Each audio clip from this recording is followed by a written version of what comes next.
We're going to be tasting the Botany Bay Gin by Banks and Solander.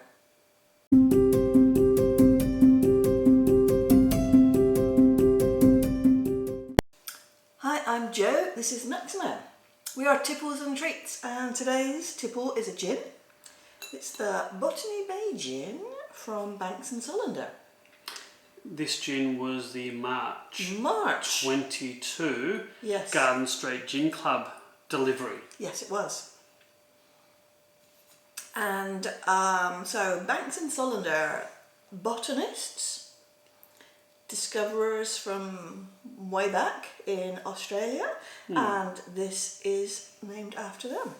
The name of the distillery? Yes.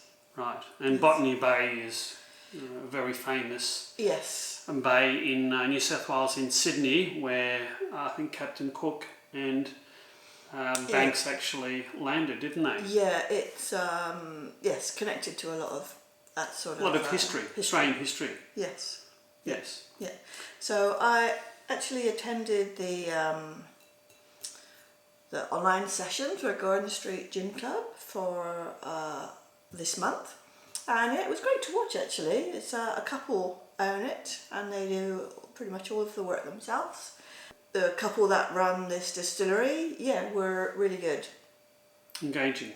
Very engaging to talk to. Indeed. Yeah, so it was really great seeing their distillery, their stills, and how they make everything.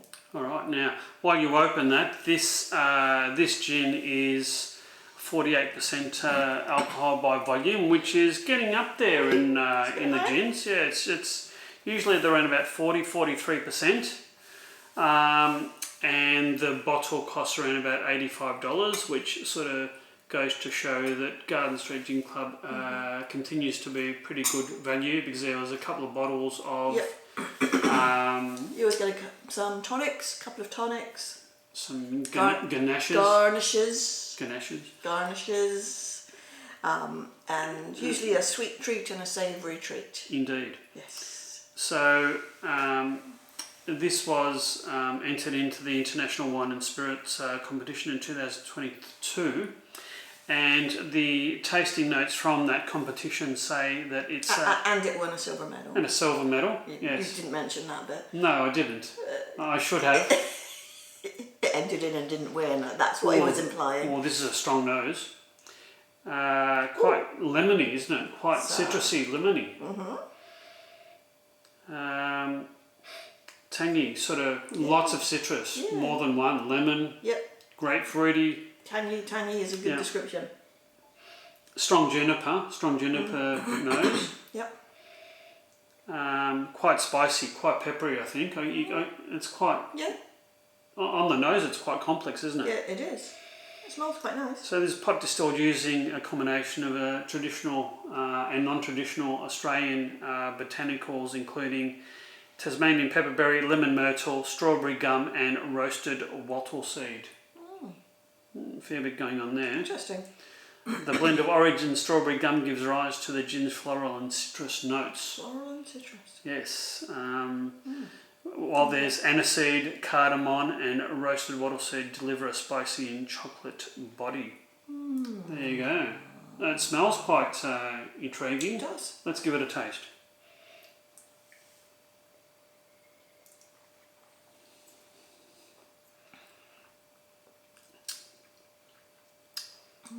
It doesn't taste citrusy. No, it tastes like there's a lot of aniseed. I don't think they mentioned... Oh, they did mention aniseed. Aniseed, cardamom. Anise. Yeah. Cardamom. Anise, is it? There's a comma there. Yeah. It does though, doesn't it? It's quite licoricey. Bit of a lingering taste there. I think it sort of tastes a little bit more like an ouzo than it does a gin. I mean, obviously there's the juniper in there, but it is quite licoricey, isn't it? Quite strong. I mean, it's light, it's fresh, it's fruity, but I think it's got quite a layering of taste. It has, and but it finishes on more of the aniseed side, doesn't it? Indeed. Yeah. So I'm going to put some, how many chunks of ice? One or two? One if it's that size. That'll be good. Okay. You didn't pour much. You never pour me as much as you pour yourself. Have you noticed? Rubbish. Well, occasionally I think I pour a bit too much. Okay. For yourself, perhaps. If we're doing a couple of reviews at the same time, you know. Indeed. How is it?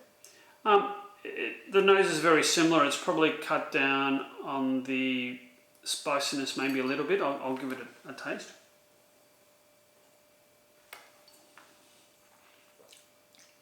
I think it's really brought out the aniseed, if anything. It's sort of made it smoother, but the aniseed is more pronounced than it was before, I think. I think it is smoother. It's still a bit peppery. There's still a bit of bite to it. I think the aniseed... It's quite an unusual taste for a gin. I think it's a combination of juniper and aniseed, and maybe it's quite complex. It is. It is quite complex. It is, yeah. It's quite complex. Shall we try it with some tonic water? Yeah. So as we don't have much gin, I really only want a little splash. Right, I'll do my own little. I think that's enough of a splash for me. That's a lot. Do you think? Well, that's but there's no tonic in there to speak of, really. I don't like to drown it in a tonic. It's gone cloudy. It's gone cloudy, yes. Yeah. Just like Ouzo. Yeah, just like Ouzo. Maybe not quite as cloudy. Yeah, it's still going cloudy. Funny.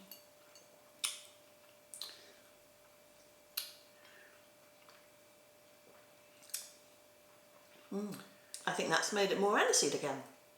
And it's brought out the bitterness. It was smooth and sort of fruity. Now it's sort of... I mean, we are using the Mediterranean tonic water, but that to me has made it slightly bitter and slightly more aniseedy. To the point that it's turned out what was a nice enough gin sort of on the rocks to be not that nice as a gin and tonic. It's really odd, isn't it, how it changes when you add ice and then tonic. I can't say this is one of my favourites. No, not as a gin and tonic. The gin itself is interesting, it's complex, but maybe it's the combination of the Mediterranean tonic that doesn't quite suit. Maybe.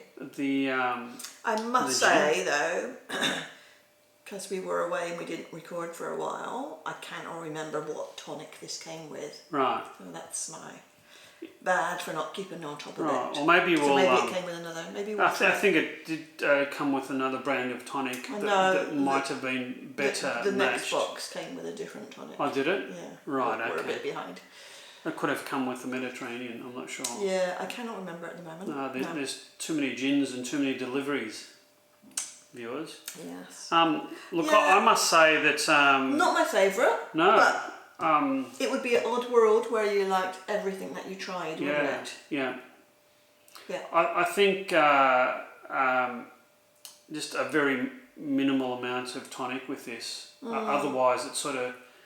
Yeah. It changes it in a way that I don't think is pleasant or palatable. Yes, it's not such an enjoyable drink. No, which is slightly disappointing. We've been really spoilt for the quality of the gins, and I think this doesn't quite hit the mark for me.